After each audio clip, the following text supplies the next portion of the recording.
And I don't want to, I'm not like a hero. When I tell you that, like, in college, at 18 to like 21, I started off, like, when all this stuff started happening, I believe that was the time of Mike Brown. Like, I was out here protesting. I was cursing up white people. I did not have no white friends, and I was mad, and I was crying. But that was my time of learning, right? And all of that was important, and it needs to happen, and everyone who feels angry should be angry. Mm-hmm. And y'all should do that. Cool, right? We're getting closer to the whole, like, people destroying the property, right? You know what? If you're angry, sometimes things gotta happen. You know what? No, but for real, like, I was in that mode. I'm 25 now, and so that was my time of actually learning. I took multiple African American studies classes. I've studied a lot of historical events that occurred through other minorities' history, and I have gained a wealth of knowledge.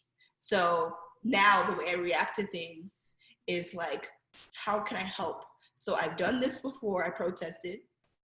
That didn't work. I cursed out people.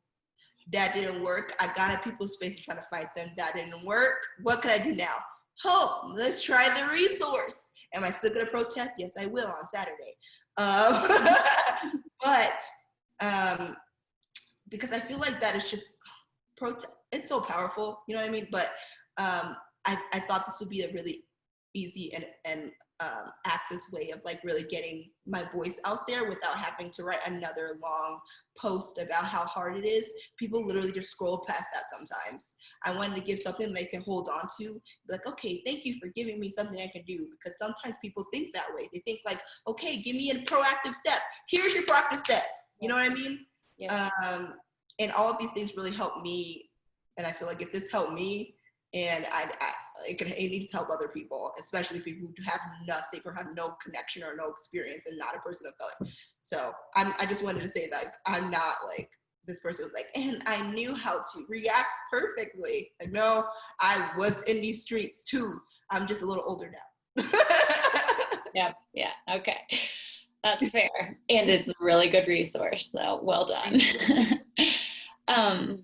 How about the way forward in terms of, like, institutional things or law things? And if you don't want to go into the politics of things, feel free to be like, next. We don't have to chat through it, but I'm just no, that's not who I am.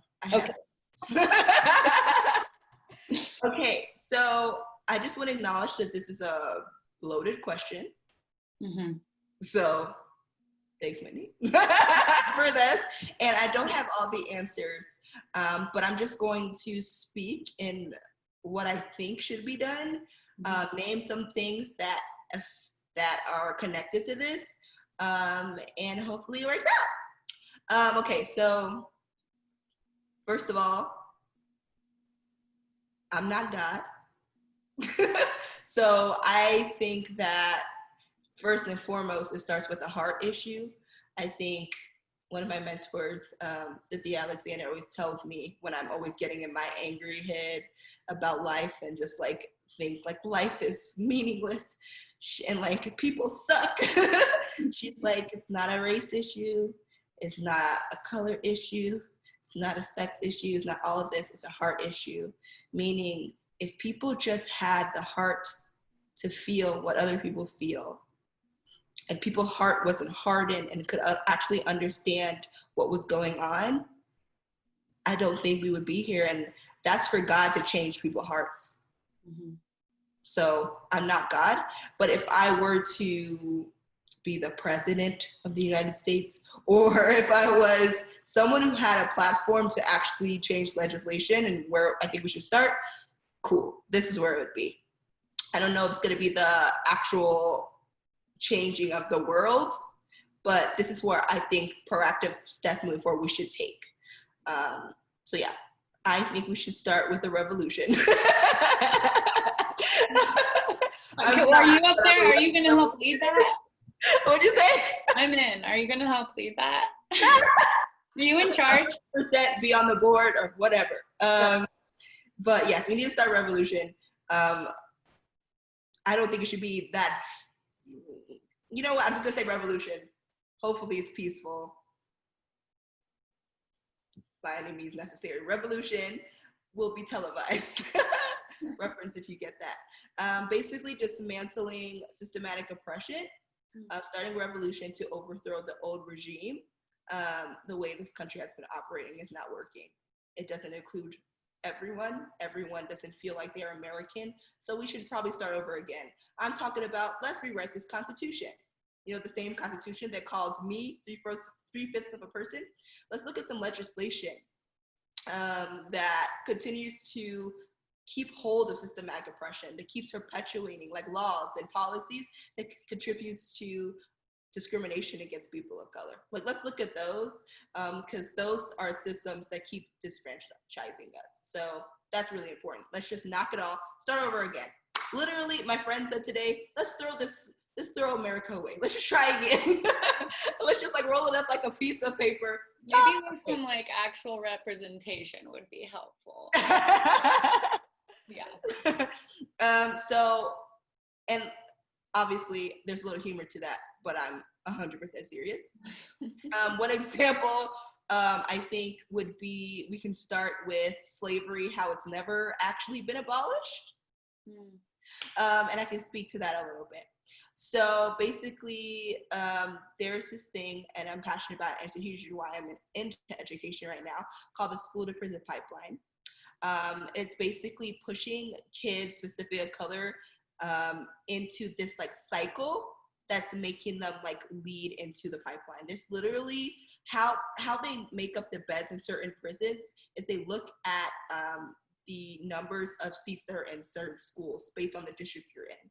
So they're like, oh, okay, these are the kids of color, usually the districts of kids of color. Those are going to be representation of how many prison beds, because they know those are the kids that are going to end up in prison. And if you do your research, you will see that specifically Black people are disproportionately imprisoned, which doesn't make sense because if you actually look at the facts of the actual crimes that are being committed, usually they're not like they're non-violent crimes, versus like violent crimes that are committed, people are getting off usually with a slap on the wrist or not very long. And so the whole thing about school prison pipeline is we have at-risk kids. So we have kids of color who live in urban environments, environments that don't have many resources, environments where they don't have they have one parent home, and maybe not even none because their parents may be working all the time. Their environment is filled with drugs, violence, gangs, all those quote unquote things. Those kids are considered at risk because they can fall into those environments very easily. Let's say that kid is not going into those actual communities. They're staying away from violence, they're staying away from what they call gangs, and they're just trying to go into school.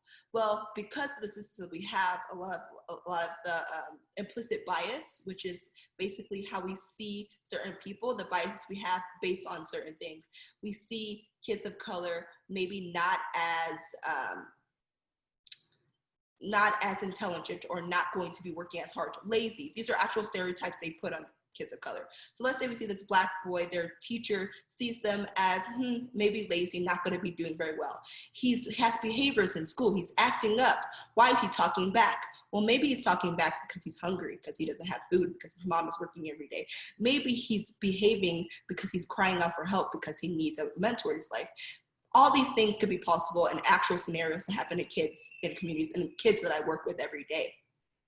That kid will be put into detention, will be expelled, will be pushed away out of the classroom. Once the kid is pushed out of the classroom and keep reprimanded as this bad kid, their cycle begins in the school to prison pipeline. So they're then pushed out of their school, maybe into an alternative school. So we have those alternative schools for kids who are almost kicked out of school, trying to make them kind of push them back in the system. Those schools are oftentimes very low resourced and not very, just like very low resources and not a lot of support and adequate teachers that are teaching them. So the kids are probably going to fall through the cracks and and probably not graduate. So let's say this kid eventually, he keeps doing the same behaviors, the teachers get tired and they kick him out of school. So now he's out of school. Where does he go? I have to make money for my family. I have to pull myself, what they say, up by my bootstraps and get going. And I don't have a community around me. Where are the communities they find?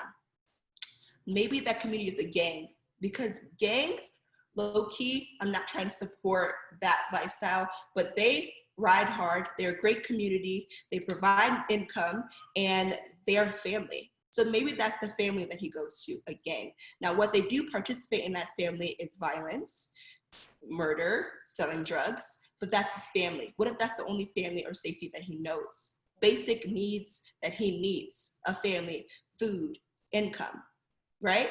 And so he gets in that, he gets in the bad situation. Or maybe he's even just hanging out with those people, the people that are in his community, maybe are participating in that. He's there in the wrong place at the wrong time. The police sees him, implicit bias, sees a black man on the street. What do you think? He must be a thug. Arrest him, he ends up in prison. It just takes one time for him to end up in prison for that to repeat the cycle. So we had a kid who was in an elementary school, a high school, kicked out of school because his school failed him, put on the streets, interacting with the people in his community, and now in prison. That is the school to prison pipeline. And so I bring up prison because prison is literally modern day slavery. If you watch the film that I listed on my resource, 13th, it walks you through the process of why slavery has never been abolished ever in this country, and how we're using the prison system to enslave people of color over and over and over and over again. But basically, people of color who are in these prisons are worked to the bone. They are working really, really hard, very similar to slavery. Like, yes, these people may have committed crimes. Some of them are charged for crimes they didn't commit, ding, ding. But some of them, maybe they have committed a crime. They're still human. You can't treat people like that. That's literally slavery. And they're worked to the bone, and worked to the bone, and worked to the bone. But like, let's think about the ones who were tried and they were accused for something that they actually didn't commit. So they're pushed into slavery. And if you think of the school to prison pipeline, that leads them into slavery. And so that's one thing that I would love to look at. And what I think that teachers and the education system can really focus on stopping a lot of that is if we keep the kids in school, like keep our kids in school, like keep them in class. Yes, they might be behaving. A huge reason why my role is a behavior interventionist, because behavior is not because a kid is a bad kid. It's always a reason why. Like, I'm mad right now and I'm lashing out at my teacher. Why are you mad, son? Little girl, I'm mad because someone stole my shoes. Oh, okay, let's get to the why behind the behavior. Let's not throw the kid away. And so that oftentimes happens to kids of color. And I can break down to you the differences of kids of color versus their white counterparts in school, but that will take an hour of like the differences of how kids are being represented or seen in their schools, the opportunities they get. If you look at just any high school, probably in Colorado, you'll see who are in the AP classes, who are in the honors classes, who aren't. They're mostly white kids, and they get that launch off to pursue a career in college versus like other kids who are just trying to make it by. And those are usually kids of color, and they fall, and they're the kids that are at risk because they don't have the support. Usually they don't have it at home, and teachers can be that support. And so that's a huge reason why I got into education.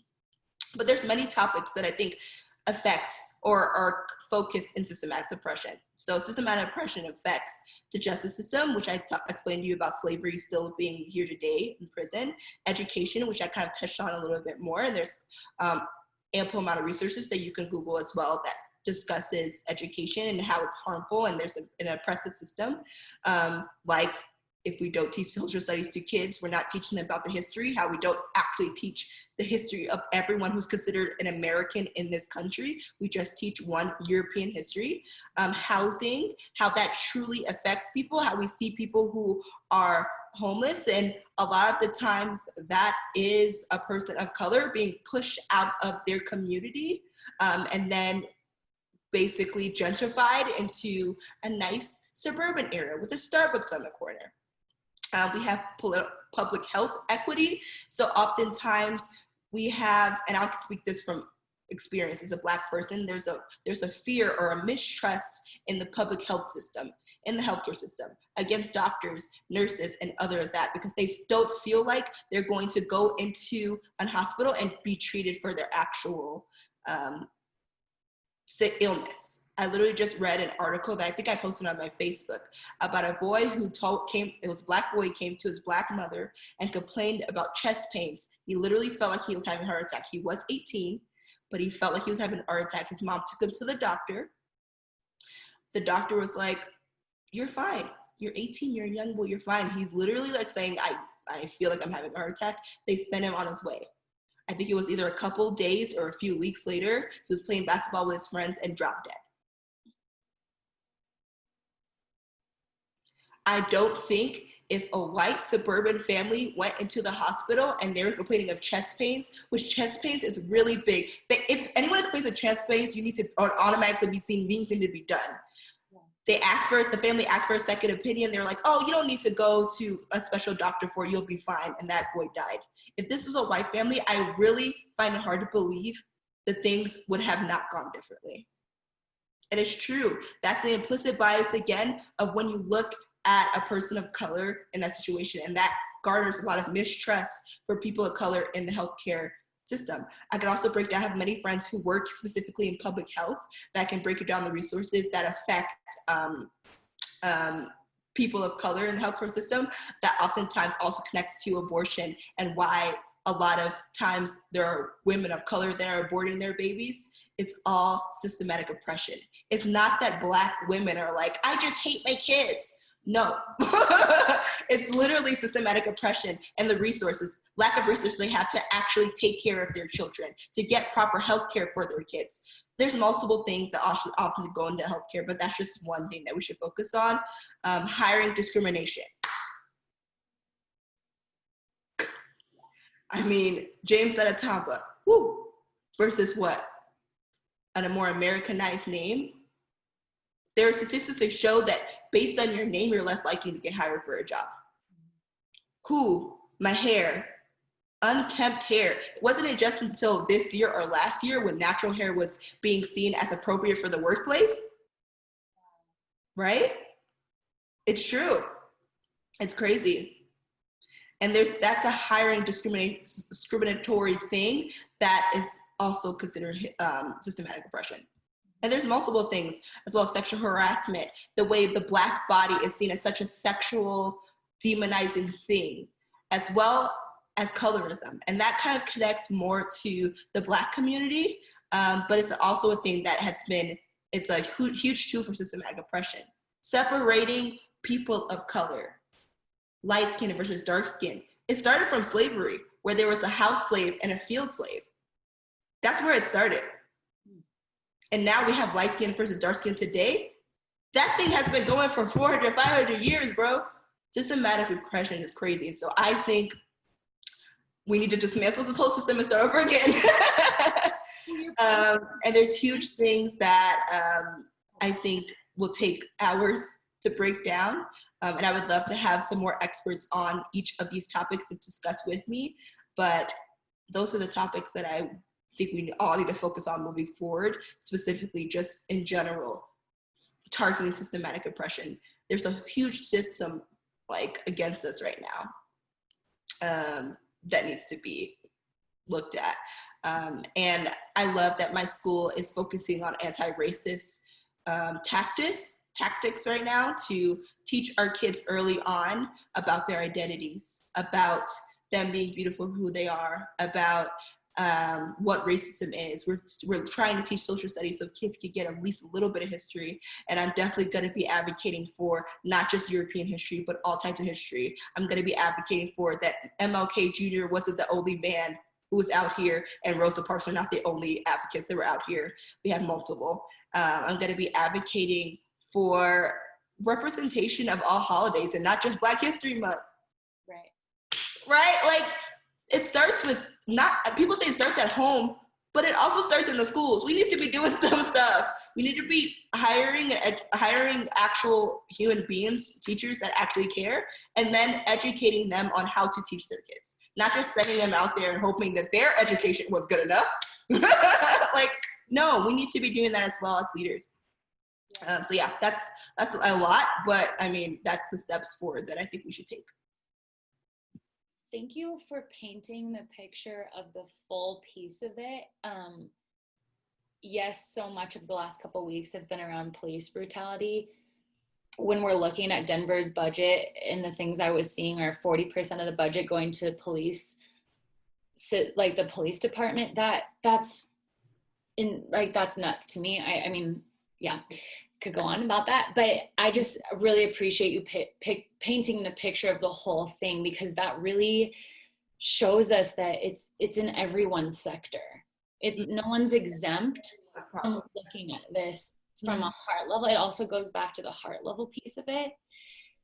Whether you're a healthcare worker, whether you're an educator, whether you're a business person, whether, like, everyone needs to be looking at this. And so, yeah, thank you for answering the loaded question and going into each of those major sectors.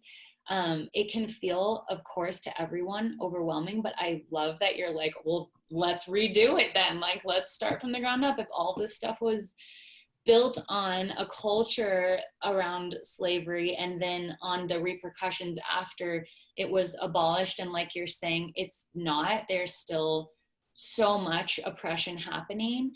And it's not just in incarceration, it's not just in education, it's not just in policing and neighborhood segregation and all that, but it would be a huge service for everyone to go look into their own industry and find Black voices in their own industry, in their own sector, in their own hobbies, in their own realms, and figure out how to not only amplify Black voices, but start from scratch, start over, and figure out, like, where did we go wrong? Oh, in the very beginning. So, hello, like, yeah. So thank you for painting the full picture for us of that. And not even the full picture, like, there's so much more. Yeah, there's so much more, but that's where we should start. I'm with you. Thank you. Back to the you piece of this, and this is kind of my last, I kind of want to close with this. How can I personally, and anyone watching this, support you specifically in the work you do? I think we also need to be aware of the Black community in general, right? But I love thinking of that as heart issues and of relationships. So even starting with you, is there a way we can support the work you do? I mean, this is, you've made this part of your career to educate folks that need educating, like myself. And that's not part of your job description as a behavioral interventionist. I mean, that's how I first saw you, met you, through this car event at Front Range Community. My students were super inspired by you, wanted to create conversations in our school about it at Cherry Hills. And yeah, I know that doesn't go without a lot of effort, and where you put your education, your past of that, your investment in your own education, the energy, and you let us into that. It's exhausting work to show up in this specific way of being an educator and being a voice for those who, you know, I don't think it should be your job solely, right? Like, that's where the resources come in. That needs to be on the white community as well, to do the education and stir up those conversations in white communities as well. But I literally mean, like, can we have your Venmo to support you, kind of thing, or whatever that looks like. That's really nice. I don't want your money. I want you to take, if you have been blessed with money and you want to donate that, Google Black Lives Matter movement and donate to them. Google, I would say just them, because I can't speak for all the other platforms. If I do find some other ones that I trust, I'll send them to you, but definitely Google that. That will make me so happy if you donate to that, because a lot of that will be allocated to movements and help make my life easier. Yes. There's a few ways that I think you can help educate yourself on the current issues and understand how you might add to the problem. It would help me not speak as much and make me less tired if white people specifically, and I mean white passing people, white people, all people, educate themselves on as much as they can. For all people of color, speaking for this just movement in general, Black people, educate yourself on the issues that are going on right now, and understand how you add to that problem, whether you benefit from the system. Yes. Whether you understand that it's wrong, but you're not doing anything. Figure out how you are part of that problem, because that's also being part of the problem, and educate yourself on how to do better. And we've already talked about many resources that can help you educate that as well, that you'll link in. Stop attacking, which feels like attacking, but it really what you're doing is asking your friends of color to feel bad for you, or to realize that, man, this really isn't about you. Like, I understand that, like, it's hard to wake up and be like, I'm white. Like, I understand that, like, man, and my ancestors really committed injustice and still commit injustices. And I never will understand what that feels like. But I can tell you that being on the other end is terrible. And so it's not my job to hold you and to make you feel better for that. I'm sorry. Like, you have to find that within yourself. And honestly, it's not the point. The point is that you're people out here who look like me and other people of color are dying every day. And if you want to just cry and feel bad about that, that is not going to save any lives. You just need to, you can have your time and cry with your community and be like, I'm sorry, but then get up and start being part of the change. And it's not my job to help educate you on that. There are many resources that can, and I provided some. That would be really helpful to me. What else would be really helpful to me is for you to start taking those action steps. That would include signing petitions that, like, for Breonna Taylor, I just called the mayor today, and I think his assistant or secretary, someone answered, and she was like, hi. And I just asked her straight up, like, how many calls have you got today? She was like, I'm still getting calls right now. She was like, not feeling it, but that's the job she chose. And I was just like, so has the cops that murdered Breonna Taylor been arrested? She was like, they have been like removed from like their duties. I was like, so they've been relieved of their duties. So what does that mean?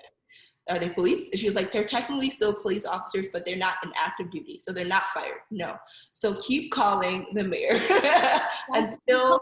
Not Denver mayor. You called her mayor. Yeah. So, yes, in Kentucky, like, where Breonna Taylor's from. So keep calling that mayor. Yeah. And I posted it on my story too, if anyone follows me. But it's everywhere. Just keep calling. All the resources are everywhere. Also on Black Lives Matter page. And you could just literally, they have their number there. They have the name. Just call and keep calling until they fire them. And then they literally have the number that you call for the person who needs to then charge them with murder. And then you can literally call the number to then tell the person who is supposed to be investigating the case to then pass over all the things that they are holding. They're holding actual evidence and all the things that are needed for an investigation. They need to give that to Breonna Taylor's lawyers or her representative or her lawyers so that they can prosecute them. So there's so many numbers you can call. Please do all those things. Show me action step. That's just one person. There are multiple people that you can reach out to and petitions you can sign. Go out there and protest. Do something. Anything would be really helpful for me. Advocate on behalf of your friends, with your family. Maybe you don't want to be in front of a march, or you don't want to use your platform, but you have a family. I'm talking to my white passing friends. You have a family that maybe you don't even realize has some issues that are not right, and you know they are not aligned with what is right and is unjust. Talk to them. I have so many friends who've been like, Jamesetta, you really pushed me to talk to my dad, and now we're having a conversation and we're watching film. Like, just do that. If you're a mom, educate your kids about this, so because they're going to be the future. Don't keep teaching them the same thing. Don't keep teaching them that it's okay to be white and you don't have to think about whiteness. Tell them you're white, and because you're in this country and you're white, you get benefits, and that's called white privilege. And we can't keep living like this anymore because our Black and brown friends are dying. Like, do that. Like, honestly, like, I'm so serious. That would be really helpful to me. Read, read and educate yourself. Educate yourself. If for those who pray for me. That's all I want. I don't need your money. I don't need like anything else. Donate your money to somewhere else. Like Black businesses out there that need help. I know Welton Street Cafe in Denver. It's one of my favorite spots. They're a Black-owned business. My friend Mawkly Yabua, that's Mawkley, last name Yebuah. One of my best friends, he has a Black-owned business called Flair and Square, where he sells pocket squares, ties, bow ties, socks, all like business, professional, like males gear, with his culture. He's Ghanaian. In it. So it's amazing, and it's a Black-owned business. Like, donate to those places. That would really help if you donate to them, because they're my best friends. But donate to things that are going to help cases that people who have been murdered recently. Do that. Don't give me your money. Just read and educate yourself. That will make my job harder, and I won't have to talk as much. That would be great. And just really call your friends of color and tell them that you love them. It does get overwhelming, but it still makes me, when I'm tired and I wake up and I'm like, okay, I finally get to my text message. I'm like, I really appreciate you thinking of me. Thank you so much, because it's really sucks when I don't get calls from some of my friends who say they love me. But in this time, that could have been me that died in an apartment. So reach out to your friends of color and be like, hey, like, I hope you're okay. I'm thinking of you. Pray for, if you're a prayer and you believe in God, pray for me and your friends.